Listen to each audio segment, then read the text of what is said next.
सारे मेरे मिट गए।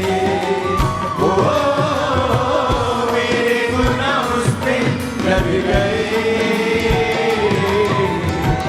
पाप सारे मेरे मिट गए।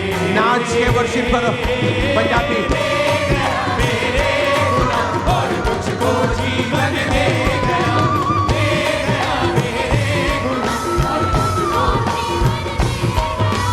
ले गया मेरे गुनाह और मुझको जीवन दे गया, दे गया मेरे गुनाह और मुझको जीवन दे गया, दे गया मेरे गुनाह और मुझको जीवन दे गया, दे गया मेरे गुनाह और मुझको जीवन दे गया, दे गया मेरे गुनाह और मुझको जीवन दे गया। पंजाबी।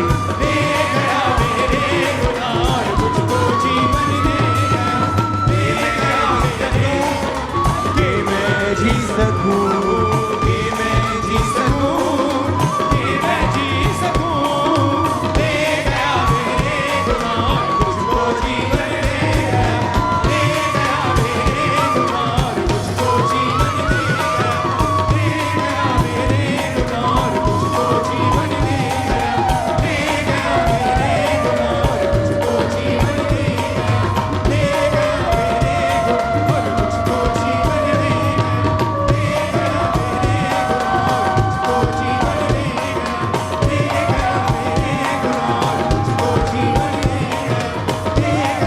दे गया, दे गया मेरे गुनाह और मुझको जीवन दे गया, मुझको जीवन दे गया कि मैं जी सकूं, कि मैं जी सकूं, कि मैं जी सकूं, कि मैं जी सकूं, ले गया मेरे गुनाह और मुझको जीवन दे गया, ले गया मेरे गुनाह और मुझको जीवन दे गया। अपने हाथों को हिलाओ, थैंक यू जीसस बोलते हुए ऊंची आवाज में थैंक यू जीसस बोलते हुए ऊंची आवाज में।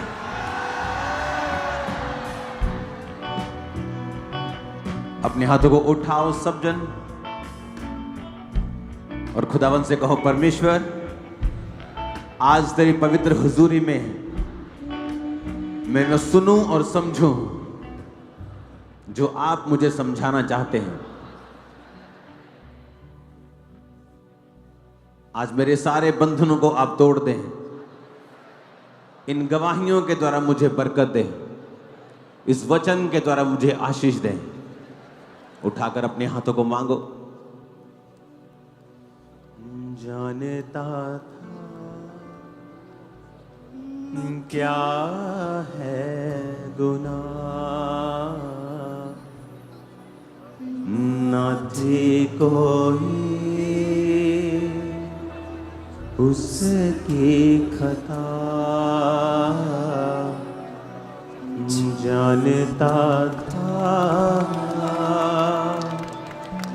क्या है गुनाह,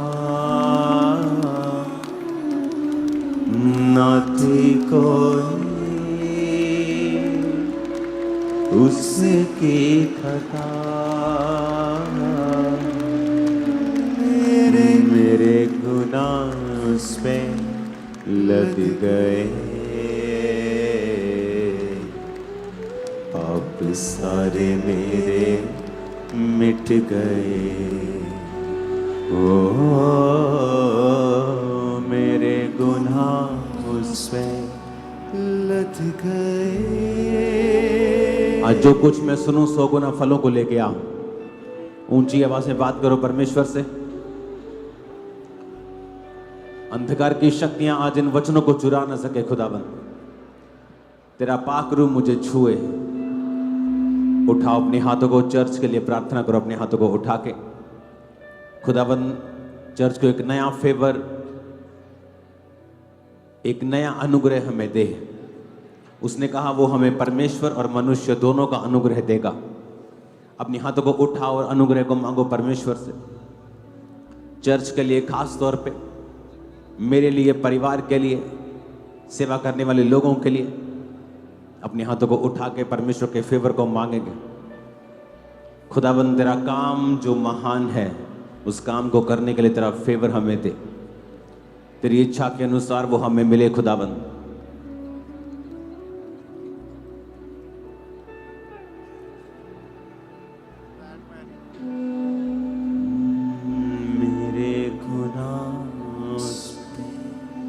ऊंची आवाज में खुदाबंद से मांगो फेवर को चर्च के लिए, और फास्टिंग और प्रार्थना आप करेंगे चर्च के लिए। मैंने आपको बता दिया पहले ही, तो परमेश्वर का फेवर आपके लाइव्स पर भी होगा और आप सेम नहीं होंगे यीशु मसीह के पवित्र नाम। आमीन। ऊंचा ये आशीष हमारी है। मैंने कहा आमीन। ऊंचा ये आशीष हमारी है। चर्च अपने घुटनों के भार बैठकर अपनी बाइबल को उठा लें और एक वायदा करें, पिता आज जो कुछ तेरा पवित्र आत्मा मुझे सिखाएगा, चाहे वो गवाहियों के बीच में से हो, चाहे वो वचन के बीच में से हो, मैं उसे सीखूंगा और तुझ में आगे बढ़ूंगा।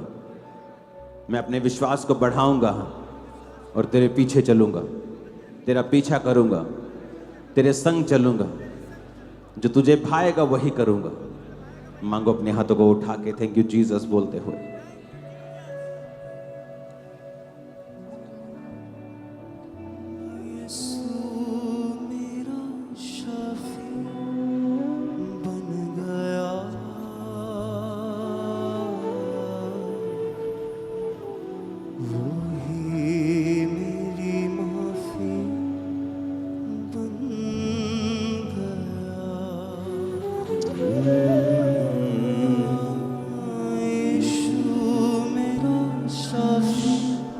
अपने हाथों को उठाकर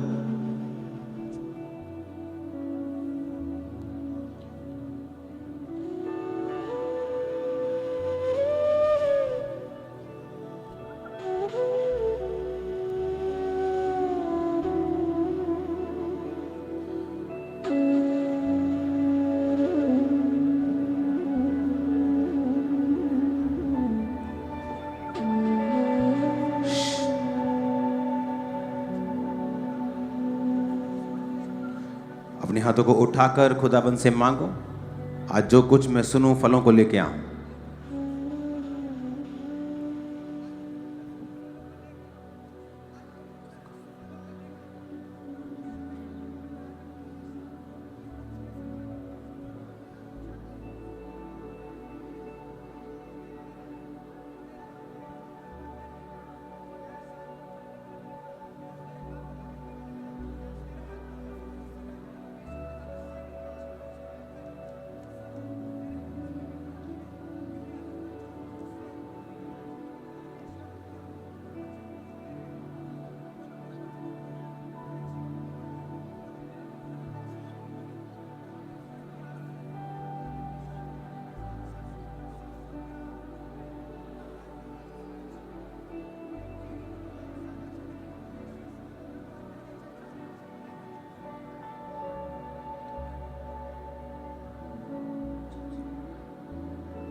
प्रभु यीशु मसीह के सामर्थी नाम में हम मांगते हैं। जितनी ताकत है हाथों में तारीफ कर दो खुदावंद।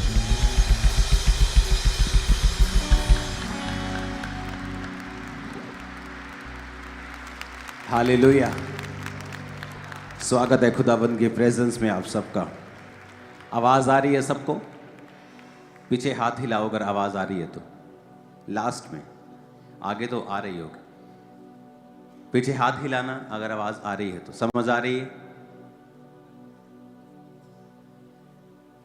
अगली 5 रो में नए लोग बैठे हैं। अच्छा लग रहा है आपको देखकर।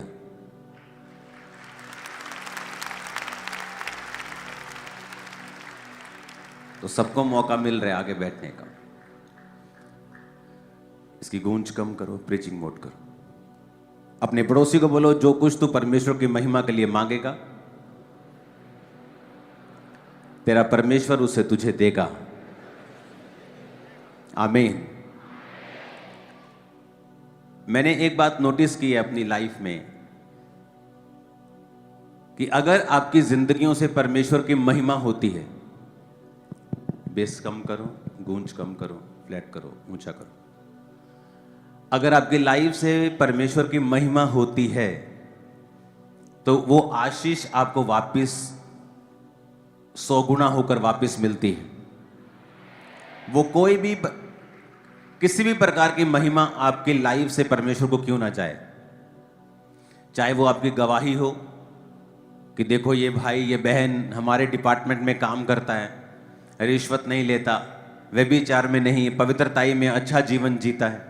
एक्चुअल में आपकी लाइफ के द्वारा फिर परमेश्वर की महिमा होने लगती है।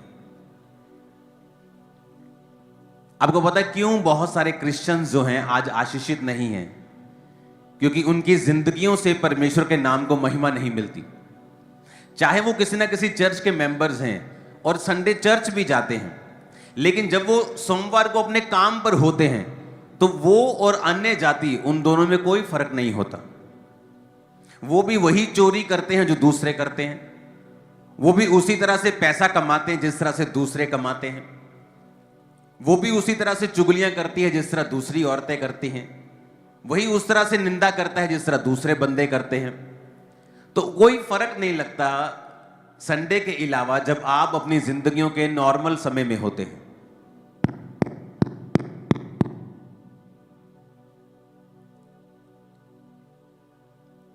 एक परिवार को मैं मिल रहा था संडे, अगर वो परिवार यहां पे है तो उसको आगे लेके आना, टेस्टिमनी शायद आपने नोट की होगी, आराम से बिना हिले डुले। तो वो मेरे को बता रहे थे कि जब आपकी शादी थी 2014 में, तो हमें किसी ने पम्फलेट दिया था, तो हम आपकी शादी को इसलिए अटेंड करने के लिए आए थे क्योंकि हम देखना चाहते थे क्रिश्चियन वेडिंग्स को।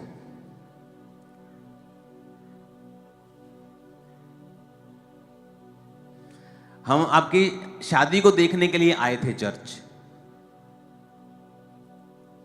तो जब हम संडे दोबारा आए, आपकी शादी को जब हमने अटेंड किया, तो दोबारा मुझे देखने का दिल किया कि मैं संडे जाकर देखूं। तो मैं पहले भी उनकी शायद आप गवाही सुन चुके होंगे, लेकिन ये पार्ट मैंने पहली बार सुना था। आप एक शब्द में बता सकते हैं, परिवार का तारीफ करो परमेश्वर के इस परिवार के लिए। आप बता सकते हैं आपका नाम, आपकी दोनों बेटियां आप हाँ यही हैं? हाँ जी पापा दोनों जी। आ गई हैं? हाँ जी पापा जी। अच्छा, क्या हुआ था? आप पहली बार कैसे आए थे शादी पर? आप क्या बता रहे थे मेरे को जब आपसे मिला? पापा जी फर्स्ट टाइम ਤੁਹਾਡੀ ਮੈਰਿਜ ਤੇ ਅਸੀਂ ਆਏ ਸੀ। ਅਸੀਂ ਕਾਫੀ ਪਰੇਸ਼ਾਨ ਸੀ, ਮੇਰੇ ਹਸਬੰਡ ਡਰਿੰਕ ਕਾਫੀ ਕਰਦੇ ਸੀ ਤੇ ਸਾਡੇ ਗਵਾਂਢੀਆਂ ਨੇ ਦੱਸਿਆ ਸੀ ਕਿ ਤੁਸੀਂ ਚਰਚ ਤੁਹਾਨੂੰ ਲੈ ਕੇ ਜਾਣਾ, ਤੇ ਮੈਂ ਥੋੜਾ ਮੰਨੀ ਨਹੀਂ ਸੀ, ਮੇਰੇ ਮਦਰ ਇਨ ਲਾ ਲੈ ਕੇ ਆਏ ਸੀ। ਫਿਰ ਅਸੀਂ ਕਿਹਾ, ਉਹਨਾਂ ਨੇ ਦੱਸਿਆ ਕਿ ਉੱਥੇ ਪਾਸਟਰ ਜੀ ਦੀ ਮੈਰਿਜ ਹੈਗੀ ਹੈ ਤੇ ਤੁਸੀਂ ਕਾਫੀ ਚਮਤਕਾਰ ਹੋਣੇ, ਤੁਸੀਂ ਵੀ ਦੇਖੋ ਜਾ ਕੇ। ਤੇ ਬੱਚੇ ਮੈਨੂੰ ਫੋਰਸ ਕਰਨ ਲੱਗ ਗਏ ਕਿ ਤੁਸੀਂ ਚੱਲੋ, ਅਸੀਂ ਦੇਖਣਾ ਹੈਗਾ ਮੈਰਿਜ, ਕ੍ਰਿਸਚੀਅਨ ਮੈਰਿਜ ਕਿਸ ਤਰ੍ਹਾਂ ਦੀ ਹੁੰਦੀ ਹੈ ਨਾ। ਤੇ ਅਸੀਂ ਆਏ ਤੇ ਸਾਨੂੰ ਬਾਹਰ ਬਿਠਾਤਾ। ਜਦੋਂ ਅਸੀਂ ਦੇਖਿਆ ਮੈਂ ਕਿਹਾ ਇਹ ਕਿੱਦਾਂ ਦੀ ਚਰਚ ਹੈਗੀ ਵੀ ਟੈਂਟ ਲੱਗੇ ਹੋਏ ਆ। ਤੇ ਜਦੋਂ ਬਾਹਰ ਬਿਠਾਤਾ ਮੈਂ ਕਿਹਾ ਮੇਰੇ ਕੋ ਬੈਠਾ ਨਹੀਂ ਜਾਣਾ ਨੀਚੇ। ਤੇ ਕੋਈ ਲੇਡੀ ਸੀ ਸਾਡੇ ਨਾਲ, ਪਾਸਟਰ ਹੈਗੇ ਸੀ, ਉਹ ਸਾਨੂੰ ਅੰਦਰ ਲੈ ਗਏ ਤੁਹਾਡੇ ਜਿੱਥੇ ਤੁਹਾਡੀ ਮੈਰਿਜ ਹੋ ਰਹੀ ਸੀ, VIP ਸੈਕਸ਼ਨ 'ਚ ਜਿੱਦਾਂ। ਤੇ ਦੇਖਿਆ ਸੀ ਸਾਰਾ ਦਿਨ, ਸਾਰੀ ਰਾਤ ਸਾਡੀ ਮੈਰਿਜ ਦੇਖੀ, ਗਵਾਹੀਆਂ ਦੇਖੀਆਂ। ਫਿਰ ਨੈਕਸਟ ਟਾਈਮ ਤੁਸੀਂ ਕਿਹਾ ਸੀ ਕਿ ਮਤਲਬ ਤੁਸੀਂ ਆਪਣੇ ਡਾਕੂਮੈਂਟਸ ਲੈ ਕੇ ਆਣੇ ਹੈਗੇ ਆਪਣੇ, ਤੇ ਬੱਚੇ ਵੀ ਕਹਿਣ ਲੱਗੇ ਕਿ ਅਸੀਂ ਜਾਣਾ ਹੈਗਾ ਸੰਡੇ ਦੁਆਰਾ ਜਾਣਾ ਤੁਸੀਂ? ਹਾਂਜੀ, ਦੁਬਾਰਾ ਜਾਣਾ। ਤੇ ਅਸੀਂ ਬੇਟੀ ਨੇ ਡਾਕੂਮੈਂਟਸ ਤੇ ਕੁਝ ਨਹੀਂ ਸੀ, ਇਹਦੇ ਪਾਸਪੋਰਟ ਸੀ, ਤੇ ਪਾਸਪੋਰਟ ਲੈ ਕੇ ਆਏ। ਤੇ ਤੁਸੀਂ ਉਹਦੀ ਫੋਟੋ ਤੇ ਨਾ ਆਇਲ ਲਗਾਤਾ। ਤੁਸੀਂ ਲਿਖਿਆ ਇਹਦੇ 'ਚ ਕਿ ਤੁਹਾਡੇ ਹਸਬੰਡ ਦੀ ਜਿਹੜੀ ਸਪਾਈਨ ਸੀਗੀ, ਹਾਂਜੀ, ਉਹ ਫ੍ਰੈਕਚਰ ਸੀ। ਤੁਹਾਡੇ ਹਸਬੰਡ ਕਿੱਥੇ ਨੇ?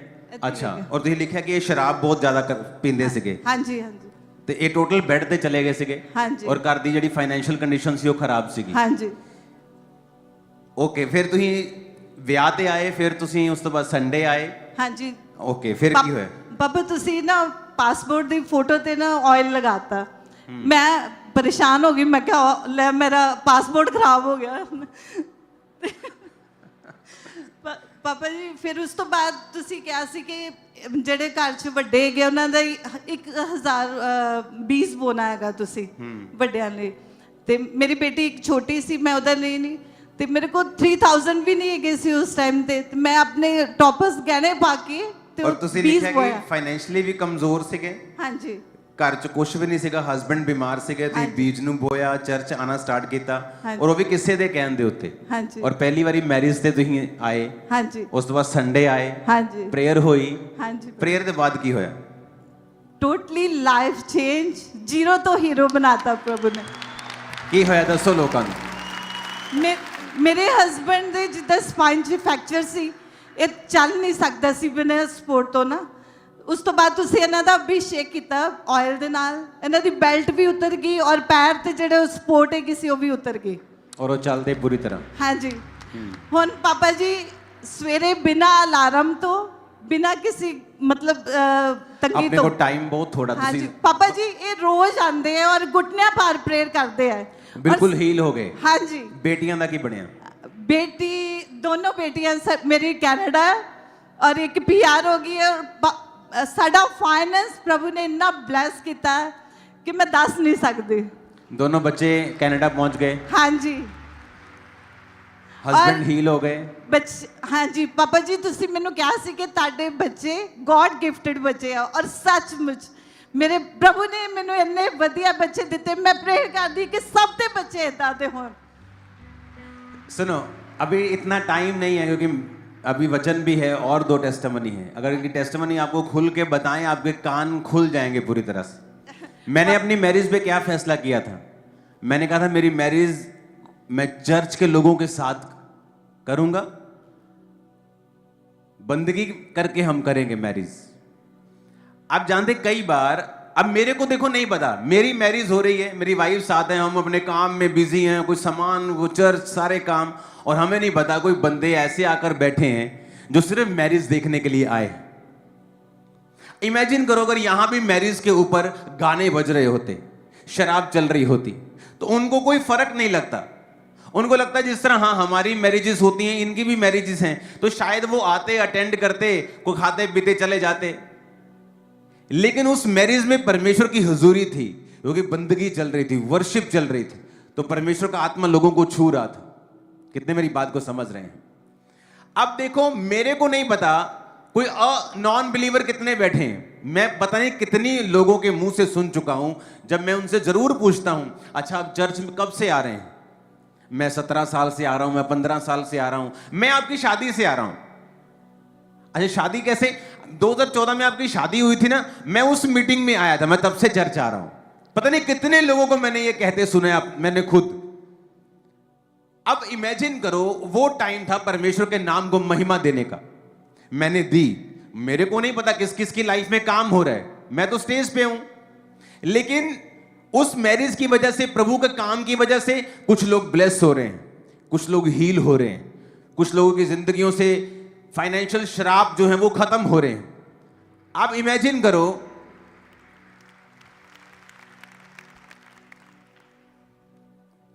अब यहां लिखा है कि स्पाइन फ्रैक्चर, डिप्रेशन में चले गए, शराब का नशा करते थे।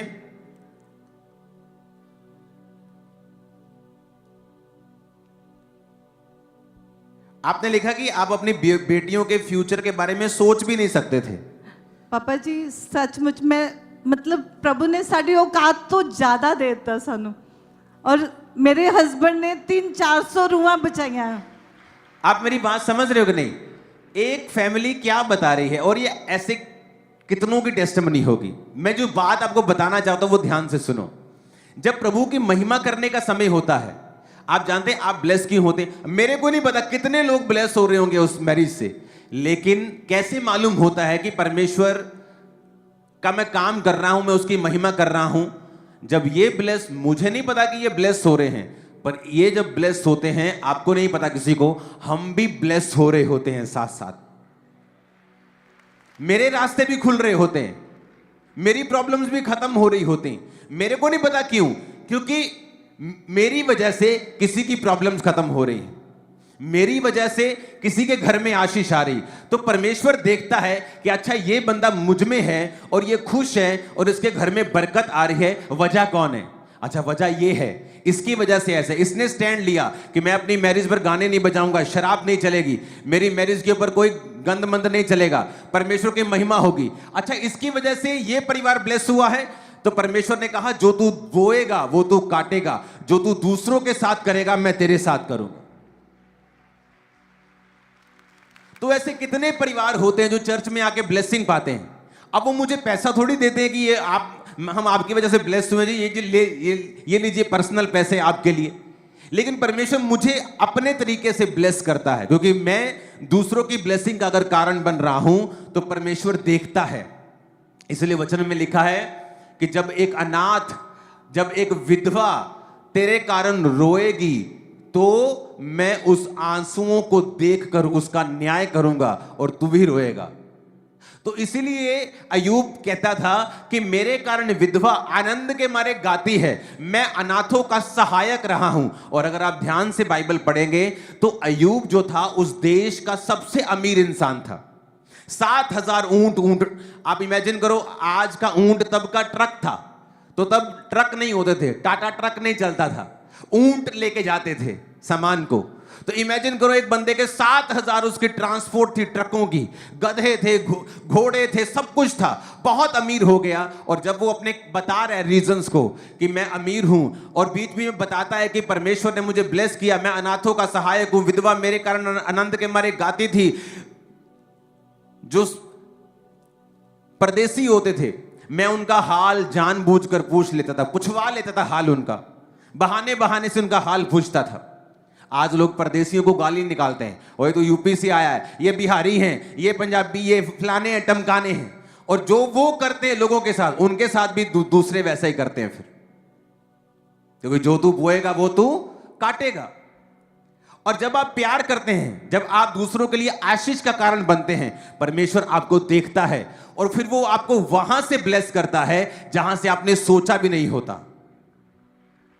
आप मेरी बात समझ रहे कि नहीं? और यही कारण है कि जब आप परमेश्वर का काम करते जाते हैं, आप परमेश्वर के सुसमाचार को बांटने के लिए गए, आपने किसी को पर्चा दिया, वो घर मसीह में आ गया, उस घर से कलेश खत्म हो गया, शराब खत्म हो गई, दारू खत्म हो गई। तो जब वो घर बचता है, परमेश्वर उसे ब्लेस करता है, तो परमेश्वर ये भी देखता है कि ये क्यों बचा, किसके द्वारा बचा। अगर वो आपके द्वारा बचा, आपके पंफलेट के द्वारा बचा, तो आपको बरकत मिलना 100% तय है और शैतान इसे कभी रोक नहीं सकता, जितना कोई जादू टोना रोक नहीं सकता उसको। कितने मेरी बात को समझ रहे हैं? यही रीजन है जब आप उत्तम रीति के साथ, प्रभु के साथ पवित्रताई में चलकर सेवा करते हैं, आप ब्लेस होते हैं। आपकी ब्लेसिंग का कारण ये नहीं है कि जो जिनको आप ब्लेस कर रहे हैं वो आपको कोई फायदा दें, लेकिन परमेश्वर आपको अपने तरीके से, अलग तरीके से, फेवर के साथ, पता नहीं किन किन तरीकों के साथ वो आपको भी ब्लेस करता है। हालेलुया। इसलिए बाइबल कहती है, मेरे भाइयों भले काम करने में हियाव मत छोड़ो। इसलिए बाइबल कहती है कि तुम्हारे मसीह में की गई मेहनत कभी भी व्यर्थ नहीं जाती। तुम मसीह में मेहनत करोगे, तुम्हें फल मिलेगा, इधर से नहीं मिलेगा, जिसकी जिंदगी में तुमने किया वहां से अगर नहीं मिलेगा तो कहीं और से मिलेगा, लेकिन मिलेगा जरूर। कितने मेरी बात को समझ रहे हैं? वो पानी की जब पाइप लीक करती है ना घर में, तो जब वो एक तरफ से पानी नहीं जा पाता, वो दूसरी तरफ से चल जाता है, लेकिन जाता जरूर है जब तक लीकेज को सेट ना किया जाए। तो ब्लेसिंग अगर एक तरफ से नहीं आएगी, शैतान एक काम को बंद कर देगा। यीशु के नाम में आज से 7 दिशाओं से आएगी, 4 दिशाओं से आएगी। आमीन। मेरे को खड़कने वाला चाहिए चर्च। हालेलुया। तो जब आपके घर में मैरिज है, आप लोगों को इनवाइट करें, अपने दोस्तों को इनवाइट करें जो मसीह में नहीं, अपने मोहल्ले वालों को इनवाइट करें जो मसीह में नहीं, अपने कॉलेज फ्रेंड्स को इनवाइट करें, स्कूल फ्रेंड्स को इनवाइट करें, और उस मैरिज में बंदगी रखें, वर्शिप करें, आराधना करें, प्रभु को महिमा दे। जहां खुदा को महिमा देनी होती है वहां आप शैतान को महिमा देते हैं। वहां शराब चल रही होती है, वहां हर गलत काम चल रहा होता है, और फिर आपको लगता है कि वो मैरिज आपके लिए बरकत बनेगी, कि आपको लगता है कि आप उसमें सफल होंगे, आप स्मूथली चलेंगे, अच्छी रीति के साथ चलेंगे। जहां खुदा को महिमा देनी थी वहां बोलते नहीं नहीं नहीं, हमने नहीं मैरिज करनी। सारी उम्र लोग चर्च आते हैं, मां उनकी क्वायर में है और मैंने देखा उनके बच्चों को, जब प्रभु की महिमा करने का टाइम आता है तब ऐसी चीजें कर रहे होते हैं जो अन्य जातियां करती हैं। वो टाइम तो परमेश्वर को महिमा देने का था। अगर आपने प्रभु को महिमा दी होती, वो वापस आप ही के लाइफ में वापस आती। प्रभु कहता तू मुझे इज्जत दे रहा है लोगों के बीच में, मैं तुझे इज्जत दूंगा पूरी दुनिया के बीच में। तुम मुझे इज्जत दे रहा है अन्य जातियों के बीच में, रिश्तेदारों के बीच में, मैं तेरी इज्जत को बढ़ाऊंगा। और मैं भाई साहब, जब प्रभु इज्जत बढ़ाता है, दुनिया की कोई भी बड़ी से बड़ी जीन्स क्यों ना हो, तुम्हारी इज्जत नहीं खराब कर सकती। मैं आपको बता रहा हूं, इज्जत को बढ़ाने वाला परमेश्वर है, कम करने वाला भी परमेश्वर है। वो कहता मैं ही मारता हूं, मैं ही जिलाता हूं, मैं ही जख्म देता हूं और मैं ही मरहम पट्टी करता हूं। बाइबल कहती है जब तक मनुष्य को ऊपर से कुछ ना दिया जाए वो कुछ नहीं पा सकता है। जब ऊपर से आती है इज्जत, कोई दुनिया की ताकत उसे खराब नहीं कर सकती, कोई दुनिया की ताकत उसे नीचा नहीं कर सकती। तो इसका मतलब जो ऊपर से आता है वो सर्वोत्तम भी है। जो ऊपर से आता है दुनिया उसे छीन भी नहीं सकती है। आज से अपनी लाइफ में अगर प्रण कर लोगे ना कि प्रभु मेरे जीवन से तेरे नाम को महिमा मिलेगी, मेरे जीवन से तेरे नाम को आशीष मिलेगी, तेरे नाम को लोग आशीषित करेंगे कि धन्य है परमेश्वर, धन्य है उसका नाम, कि तेरे नाम को लोग महिमा देंगे मेरे कारण। वायदा कर लो परमेश्वर से। और मैं आपको बता रहा हूं, संडे का जीवन, चर्च जाने वाला जीवन, ये कोई प्रभु को उस तरह से महिमा नहीं देता। संडे के बाद का जीवन, जो संडे आप सुन के जाते हैं, उसके बाद का जीवन जो सोमवार और मंगलवार और पूरा हफ्ता आप बिताते हैं, उसमें आप कैसा जीवन जीते हैं, उससे मालूम होता है कि वाकई आप मसीही हैं, वाकई आप परमेश्वर के लोग हैं, क्रिश्चियन हैं, आप नमक हैं, आप ज्योति हैं, परमेश्वर का रास्ता दिखाने वाले हैं। आमीन। ऐसा करके देखो, लाइफ स्टाइल ऐसा बनाकर देखो कि आपकी वजह से आपका पड़ोसी, आपका कोवर्कर, आपका साथी जो आपके साथ सेवा करता है, उसके जीवन में ब्लेसिंग आ रही है, क्योंकि आप पवित्रताई में हैं। क्योंकि जब आप व्यभिचार में होते हैं, लोगों को भी हियाव होता है व्यभिचार करने का। जब आप चोरी कर रहे होते हैं, आपके बच्चों के लिए फिर चोरी करना बड़ी आसान बात होगी। अगर बाप चोर है तो बच्चा डबल चोर बनता है। अगर बाप शराबी है तो बाप बोलता है बेटा 2 पैग कोई बात नहीं, लेकिन जब बच्चा बड़ा होगा वो 2 पैग नहीं, वो 10 पैग लगाएगा। तो ये अपनी लाइफ में मेक श्योर करो कि आप अपनी जिंदगी से प्रभु को महिमा देंगे। हालेलुया। ऊंची आवाज में तारीफ करो खुदाबंद को जोर से।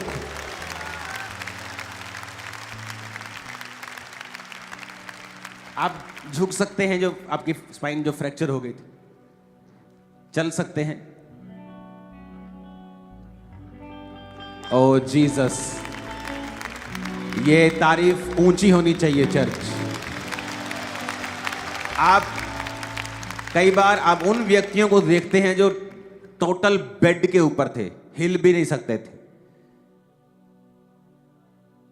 और जब वो पहले दिन स्लो चलते हैं, दूसरे दिन तेज चलते हैं, भागने पे आ जाते हैं, आपको मालूम होता है मेरा परमेश्वर जीवित है, बड़े काम कर रहा है वो आज आपकी लाइफ।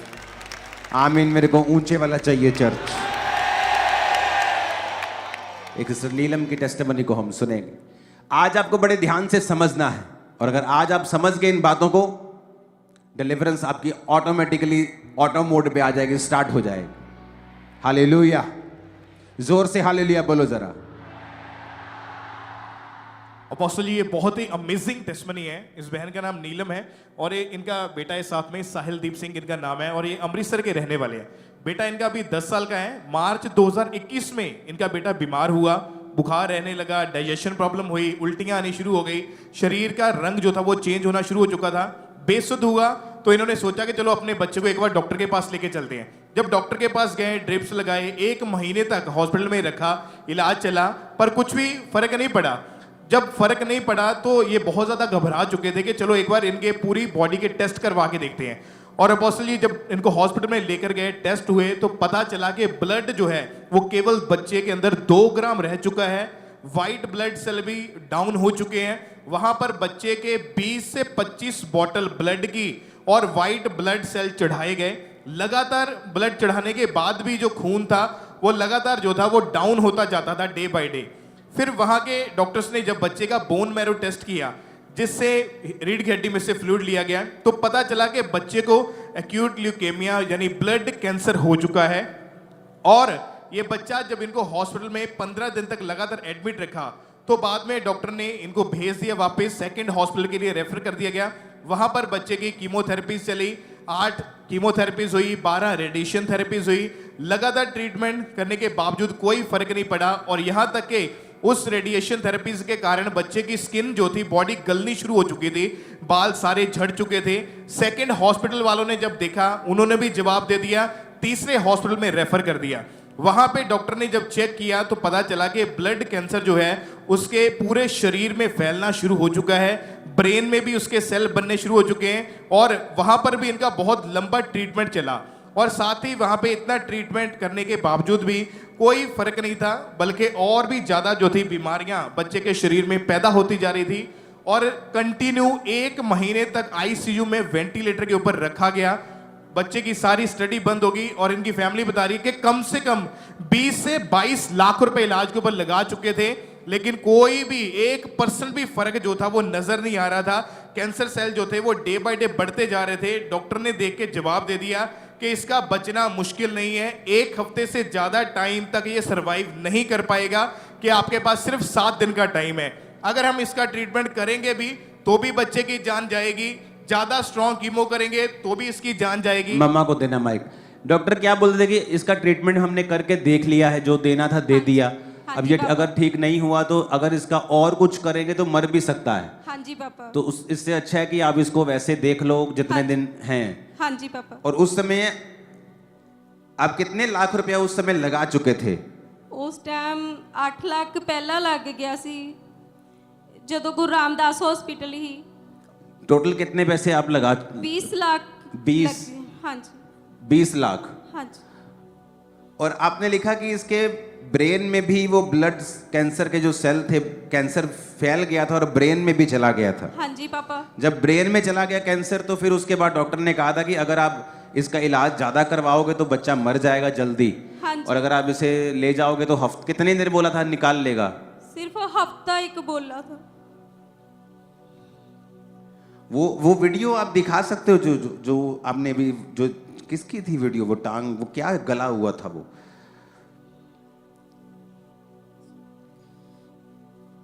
पापा जी मेरे बेटे दी सी। ਉਹੀ ਨਾ ਜਦੋਂ ਇਹਨੂੰ ਕੀਮੋ ਲੱਗੀ ਸੀ ਨਾ ਤੇ ਇੱਕਦਮ ਇਨਫੈਕਸ਼ਨ ਹੋ ਗਈ ਤੇ ਪੇਤੰਗੂ ਦਾਣੇ ਨਿਕਲ ਆਏ, ਬਾਅਦ ਵਿੱਚ ਇੱਕਦਮ ਪਾਕ ਬਣ ਗਈ और ਵਿੱਚ। कितनी कीमो लगी थी इसको? ਇਹਨੂੰ 20 ਤੋਂ 25 ਲੱਗ ਗਈਆਂ ਹੋਣਗੀਆਂ। ओ जीसस। आप अगर ये टेस्टमनी को ध्यान से सुन ही लेना और देख ही ले, तो आपके जितने टेस्ट हुए थे वो भी हम साइड पे अगर दिखाते रहेंगे उसको, तो जितने टेस्ट हुए थे कैंसर के, बोन मैरो, ब्लड, ये वो सारे टेस्ट आपके मौजूद हैं, वो सारे इसे स्क्रीन पे दिखाते रहो।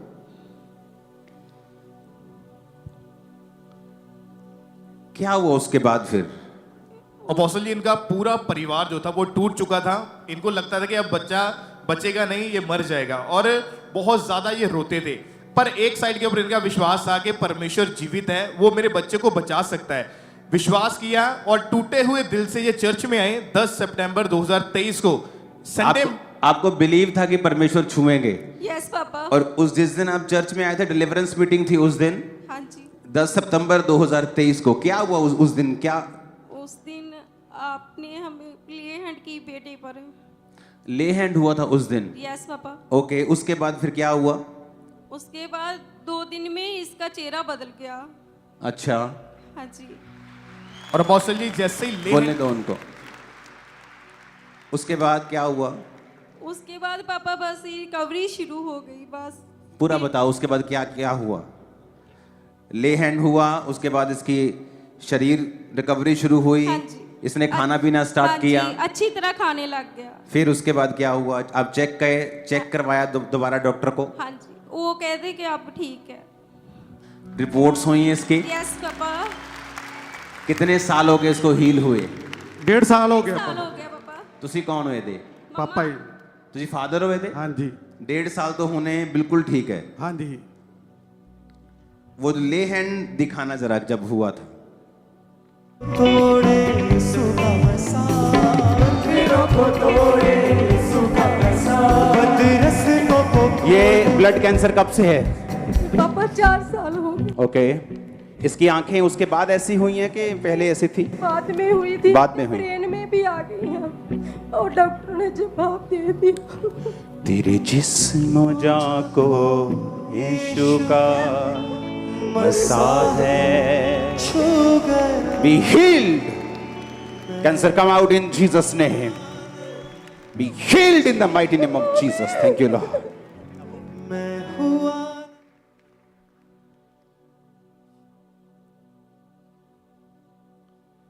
यार तू तो हीरो लगदा हुन वाल तेरे ऐ सिद्धे करके आया था।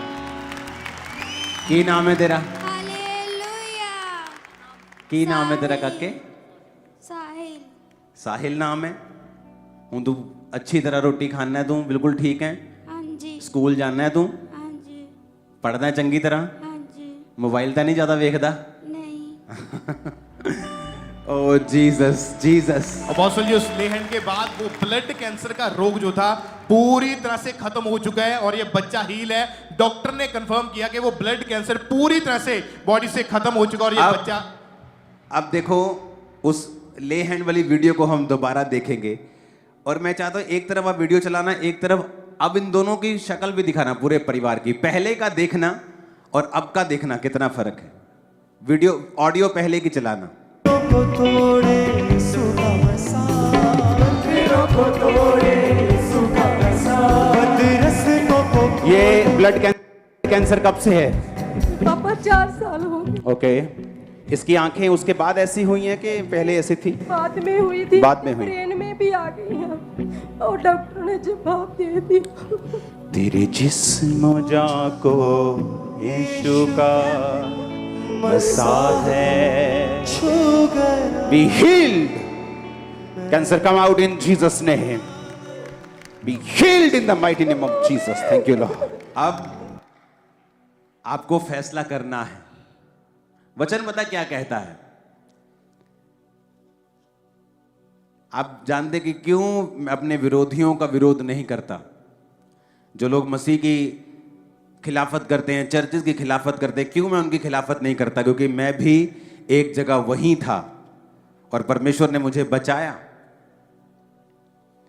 जब आप ऐसे विरोध में होते हैं, लोग विरोध में होते हैं, उन पर गुस्सा मत करें कभी भी। जब मैं विरोधी था और उसके बाद जब परमेश्वर का डंडा आया मुझ पे, तो ये नहीं मालूम था कि मारा किसने है, क्योंकि इंसान कभी सोच भी नहीं सकता कि परमेश्वर यीशु मसीह जीवित परमेश्वर है जब वो यीशु मसीह को नहीं जानता होता। जब मैं मेंटली पागल हुआ, अपसेट हुआ, डिप्रेशन, एंजाइटी के अटैक इतने बढ़ गए कि बिना नशे हाई डोज लिए मैं रह नहीं सकता था। और जब वो रिश्तेदार जो हेल्प नहीं फिर कर सकते, डॉक्टर्स हेल्प नहीं कर सकते, कोई आपकी हेल्प नहीं कर सकता अगर परमेश्वर का डंडा है वो। तो दुनिया फेक है। आप जानते जब परमेश्वर यीशु मसीह, जब आप लूका 8 उसकी 49 आयत से पढ़ते हैं तो आराधनालय के सरदार के घर में गए थे परमेश्वर। आप पढ़िए मत, मैं आपको सुनाता हूं 49 से लेके 55 तक, 55 आयत तक। आप जानते जब परमेश्वर को उसने कहा कि प्रभु मेरे घर में बेटी बीमार है और मरने पे है, तो आके उस पर हाथ रख। तो रास्ते में जा रहे थे, वो मर गई। किसी ने आके बोला कि तेरी बेटी मर गई, गुरु को दुख मत दे, अब यीशु मसीह को मत दुख दे, इनको अपने काम करने दे, बहुत बिजी हैं ये और लोगों को चंगा करेंगे। तो परमेश्वर ने अनसुना कर दिया और परमेश्वर ने कहा मत डर, केवल विश्वास रख। जब प्रभु यीशु मसीह उसके घर में गए, तो जब घर में गए तो पतरस, याकूब और यूहन्ना को साथ ले गए। तो पता है आपको क्या लिखा है एक आयत में? कहता 51 में लिखा, घर में आकर उसने पतरस, याकूब और यूहन्ना और लड़के के माता पिता को छोड़ किसी को अपने अंदर नहीं आने दिया भीतर। सब उसके लिए रो पीट रहे थे, परंतु उसने कहा रोवो मत, ये लड़की मरी नहीं है परंतु सो रही है। तो जीसस ने जब अंदर गए तो 12 चेले थे, तो परमेश्वर नहीं चाहते थे कि थोड़ा कम विश्वास वाला बंदा उनके साथ जाए, या तो परमेश्वर फुल फेथ जो आत्मा से भरे हुए लोग हैं उसके साथ थे। पतरस, याकूब, यूहन्ना और लड़की के माता पिता अंदर गए तो परमेश्वर ने, लोग रो पीट रहे थे तो परमेश्वर ने लोगों को रोका। परमेश्वर ने कहा रो मत, लड़की मरी नहीं है परंतु सो रही है। पता है अगली आयत में क्या लिखा? अगली आयत में लिखा, वो ये जानकर कि वो मर गई है उसकी हंसी करने लगे। यीशु मसीह की हंसी करने लगे, हंसने लगे सब यीशु मसीह के ऊपर। क्या ऐसे हो सकता है कि आप बड़े दुख में हो और एकदम से आप हंसने लग जाएं? नहीं, वो दुख में नहीं थे, वो लोग एक्टिंग कर रहे थे रोने की, रिश्तेदार एक्टिंग कर रहे थे रोने की। कोई इतना दुख में नहीं होता जब आप बीमार होते हैं, आपके अलावा या आपके करीबी परिवार के अलावा, आपकी मां के अलावा, बाप के अलावा, आपकी पत्नी पति के अलावा, आपके बच्चों के अलावा कोई इतना दुखी नहीं होता, आपका भाई आपकी बहन के अलावा। तो बाइबल कहती जैसे ही प्रभु यीशु मसीह ने कहा नहीं नहीं मरी थोड़ी है वो तो सो रही है, ही सब हंसने लग गए वहां। अरे भाई क्या हो गया एकदम? तुम तो दुख मना रहे थे, अभी तुम तो रो रहे थे, सभी पीट रहे थे, एकदम से कैसे हंसने लग गए? क्योंकि ये दुनिया फेक है, ये फेक लोगों की जनरेशन है, फेक लोगों के बीच में आप रहते हो। ये दुनिया आपको बताती तो है, जताती तो है कि वो बड़ी दुखी है। आपके घर में अफसोस मनाने के लिए लोग किसी के घर में आते हैं, आते होते हुए साथ में टाइम भी देखते हैं, चलो भैन जी हुण अंदरों सोचते चलो चलिए हुण दुकान बंद हो जानी सूटां वाली, कि इत्थों अफसोस करके वे सूटां वाली दुकान वाल भी जाना, फिर चुन्नी भी रंगवाण जाना, फिर बंदा कहता मैं काम भी करना, मैं शर्ट भी लेनी, मैं जीन भी लेनी। वो तो सिर्फ आपके साथ सिंपैथी जताने के लिए आए हैं, दुख मनाने के लिए नहीं आए। जो दुखी है वो आप हैं या आपका इमीडिएट परिवार है, और कोई आपको दुख से फ्री नहीं कर सकता। आप जब लाइन में थे ले हैंड की, कितने लाख रुपए आपने मुझे दिया ले हैंड के लिए? 0 सर। आप ले हैंड में हैं और आप पे ले हैंड हो रहा है, और मैं देख रहा हूं कि ये बच्चा किधर देख रहा है। उसकी आईज भी प्रॉपर नहीं थी, वो देख भी नहीं रहा था प्रॉपर जब उसके ब्रेन में ये चीज चली गई थी। तो जब मैंने छोटे बच्चे को देखा तो मैंने तभी सामने पर्ची पे इनके लिखा था कि ब्लड कैंसर ये है वो है, इतने साल से अब ब्रेन में चला गया, डॉक्टर ने जवाब दे दिया। तो वो देख भी नहीं पा रहा था वो। अब कोई आपका इलाज नहीं कर सकता। वो लोग जो बड़ी बड़ी धर्म की बातें करते वो आपको बचा नहीं सकते, वो आपको पैसा दे सकते इलाज कराने के लिए, लेकिन जब कुछ भी ना हो, जब शैतान ने कर्स ही कर दिया हो, आपकी लाइफ को कर्स बना दिया हो, तब तो मेडिसिन भी काम नहीं करती है, तब क्या करेंगे? लेकिन वचन में लिखा है जब जीसस क्राइस्ट की एंट्री होती है आपकी लाइफ में, शर्मिंदगियां खत्म हो जाती हैं और जाहिर होता है कौन फेक है आपकी लाइफ में, कौन नकली है, कौन असली है, सब कुछ जाहिर होता है। अगर कोई आपसे सचमुच प्यार करता है, आपका कोई रिश्तेदार या आपका समाज, तो आपके मसीह में आने पर वो आपको सजाएं क्यों देगा? आपको मारने की बातें क्यों करेगा? क्योंकि वो आपसे प्यार नहीं करता है। अगर वो आपसे प्यार करता, आपको मारने की बात थोड़ी करता। अगर आप उनका अपना बेटा कोई बेटी गलती करता है तो वो उसको फांसी थोड़ी चढ़ा देते हैं, बोलते मानता नहीं, गल नहीं मानता जी साडा मुंडा, कहना बाहर। लेकिन जैसे ही आप उनकी बात नहीं मानते, वो आपको मारने के लिए भी तैयार हो जाते हैं, क्योंकि वो आपसे प्रेम नहीं करते।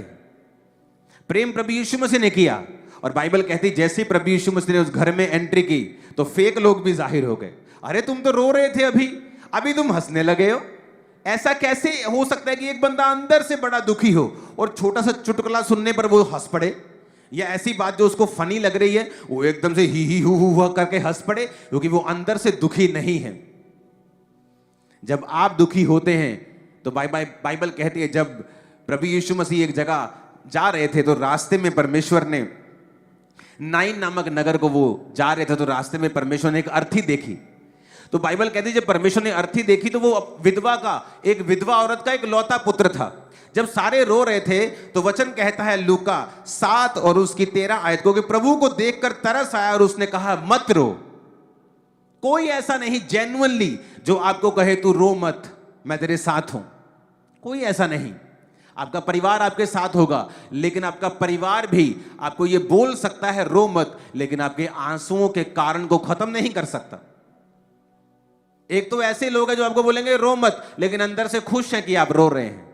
आपका परिवार ऐसा है जो बोलता है दुखी आपके साथ कि रो मत, लेकिन वो भी आपके दुख को दूर नहीं कर सकता। लेकिन प्रभु यीशु मसीह ऐसा है जो आपको कहेगा भी रो मत, और आपके आंसुओं को भी पोंछ देगा, और आपके दुखों को भी सदा के लिए खत्म कर देगा। और बाइबल कहती है जब नाइन नामक नगर को प्रभु यीशु मसीह गए और देखा कि विधवा का इकलौता बेटा बीमार और मर गया। पहले तो है विधवा, उसका इकलौता बेटा भी मर गया। जब परमेश्वर ने, बाइबल कहती है, देखा, तो जब नाइन नामक आप नगर को देखते हैं, इब्रानी भाषा में, यूनानी भाषा में 3484वां शब्द, एक फिलिस्तीन में यह स्थान था नाइन, जो कि हिब्रू भाषा से इसका नाम लिया गया था, 4999 शब्द, जिसका मतलब है ए होम, ए प्लेजेंट प्लेस। उस नगर का नाम था एक सुंदर जगह, एक खुशनुमा जगह। एक खुशनुमा जगह से एक बदबूदार खबर आ रही है और एक बदबूदार अर्थी आ रही है। तो यीशु मसीह ने कहा ये तो नॉनसेंस है।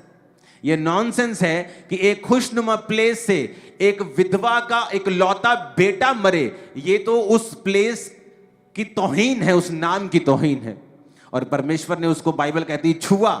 जब अर्थी को छुआ तो उठाने वाले ठहर गए। और वचन कहता है 14 आयत में, उसने जब अर्थी को छुआ और उठाने वाले ठहर गए, उसने कहा हे जवान, मैं तुझसे कहता हूं उठ।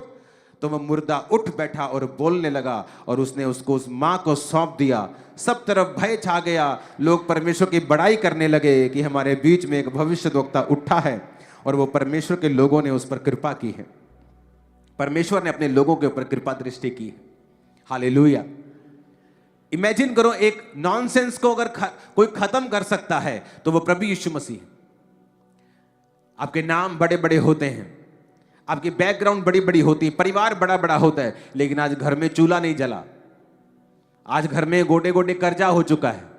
नाम बड़ा है, लेकिन घर में मुसीबतें भी ऐसी हैं कि लोगों को बता नहीं सकते, कर्जा ऊपर आ चुका है। तो ये नॉनसेंस है। तो वचन कहता है कि जब प्रभु यीशु मसीह आपकी लाइफ में एंटर करेंगे तो नॉनसेंस वहां पे कभी नहीं रहेगी। वो उसे जाना पड़ेगा, उसे खत्म होना पड़ेगा, क्योंकि प्रभु यीशु मसीह आके कहते हैं मत रो, मत रो। उसको रियल परवाह है आपकी, वो आपसे भी कहता है मत रो, और वो आपके आंसुओं के कारण को भी आज खत्म कर देगा। आज रात आप एक बड़ी गवाही को अपनी लाइफ में सुनेंगे, और ये मैं भविष्यवाणी कर रहा हूं यीशु मसीह के नाम में, आमीन ऊंचा चाहिए। आप इमेजिन कर सकते हैं, वो सारी नॉनसेंस को खत्म करने के लिए आया। और लोग बोलते हैं वो धर्म बदलने के लिए आया।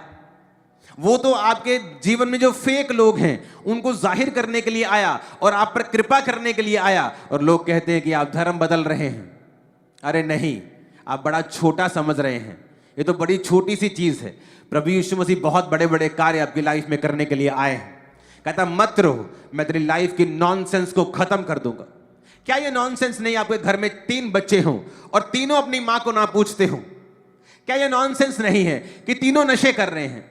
जो बच्चे बड़े होकर परिवार को संभालने वाले थे, परिवार उनको संभाल कर कभी कोई सेंटर लेके जा रहा है, कभी कोई सेंटर लेके जा रहा है। और जीसस क्राइस्ट इकलौता ऐसा परमेश्वर है दुनिया में जो कहता है कि मैं उस नॉनसेंस को खत्म कर दूंगा प्रैक्टिकली, तुम्हारे घर से, फाइनेंस से, परिवार से, शरीर से, सब जगह से। क्या ये नॉनसेंस नहीं कि आप अपने घर में जब परिवार में बैठते हैं, आप 20 साल के हैं और आप 80 साल के बुजुर्ग से भी ज्यादा बीमार हैं? क्या ये नॉनसेंस नहीं है? तो जीसस ने यही कहा, मैं नॉनसेंस को खत्म करने के लिए आया। हालेलुया। ऊंची आवाज से बोलो हालेलुया। जितनी परिवार में नॉनसेंस होती है, बीमारी की, कर्जे की, गरीबी की, क्या आपको कम दिया है परमेश्वर ने? आपके पास भी वही दिमाग है, उतने ही पाउंड, उतने ही किलो, उतने ही ग्राम का, वही हार्ट, वही किडनीज, लेकिन आप पढ़ नहीं पा रहे हैं। मैं पढ़ाई में कमजोर हूं, क्या बात हो गई भाई? वही दिमाग तेरे पास, कोई छोटा दिमाग नहीं है। क्योंकि शैतान आपको नॉनसेंस में रखना चाहता है, छोटे में रखना चाहता है। और जिस दिन आप परमेश्वर की ओर मुड़ते हैं, नॉनसेंस खत्म हो जाती है। आप करके देख लो, मैंने बच्चे देखे हैं बिल्कुल बुद्धू परमेश्वर में आए, फर्स्ट आ रहे हैं क्लासेस में, अपनी अपनी क्लास में फर्स्ट आ रहे हैं, सेकंड आ रहे हैं। बुद्धि परमेश्वर ने खोल दी, बिजनेस नहीं चल रहा, परमेश्वर ने नॉनसेंस खत्म कर दी। इमेजिन करो परमेश्वर क्या क्या आपकी लाइफ में करते हैं जब आप परमेश्वर का पीछा करते हैं। तो लेकिन लोगों को अभी भी डर है, मैं बपतिस्मा ले लूं अभी। 8 साल से लोग चर्च आ रहे हैं, बपतिस्मा नहीं लिया किसी ने। अब बहुत कम है ऐसे, बहुत ही कम। पहले ऐसा ज्यादा होता था, अब तो जैसे बहुत ही कम रह गए ऐसे। जैसे दाल में काली दाल नहीं होती छोटी छोटी कहीं कहीं, वो अभी काली दाल वाला हिसाब रह गया कि 8 साल 6 साल भी बपतिस्मा लेने में सोचते हैं। तो परमेश्वर भी सोचता है कि मैं इसको ब्लेस करूं या ना करूं। वो कहता है तुझे शर्म आती है, तू झिझकता है, मुझे भी शर्म आती है तुझे अपना कहने में, मुझे भी झिझक आती है तुझे ब्लेस करने में। मैं अपनी लाइफ में ब्लेस इसलिए हूं कि जब मुझे यीशु मसीह का वचन मालूम होता था, उसी सेम टाइम मैं उस वचन को फॉलो करता था। सेम टाइम अगर मालूम था कि ये गलत है, खत्म करना है, खत्म। ये सही है, शुरू करना है, शुरू, खत्म। बस इसलिए शायद मैं ज्यादा आशीषित रहा लोगों से। एक टेस्टिमनी को सुनेंगे, फिर आपको मालूम होगा कि वाकई ही परमेश्वर नॉनसेंस को खत्म करने के लिए दुनिया में आए हैं। एक और टेस्टिमनी को हम सुनेंगे।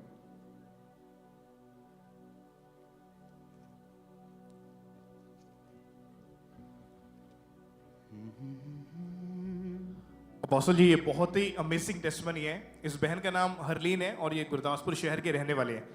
इनकी उम्र अभी इस वक्त 28 साल है और जब ये 14 साल के हुए, जब चेक किया कि पीरियड्स नहीं आए और इनकी उम्र जब बढ़ती गई तो पीरियड्स नहीं आए थे, डॉक्टर के पास इनके मदर इनको लेकर गए।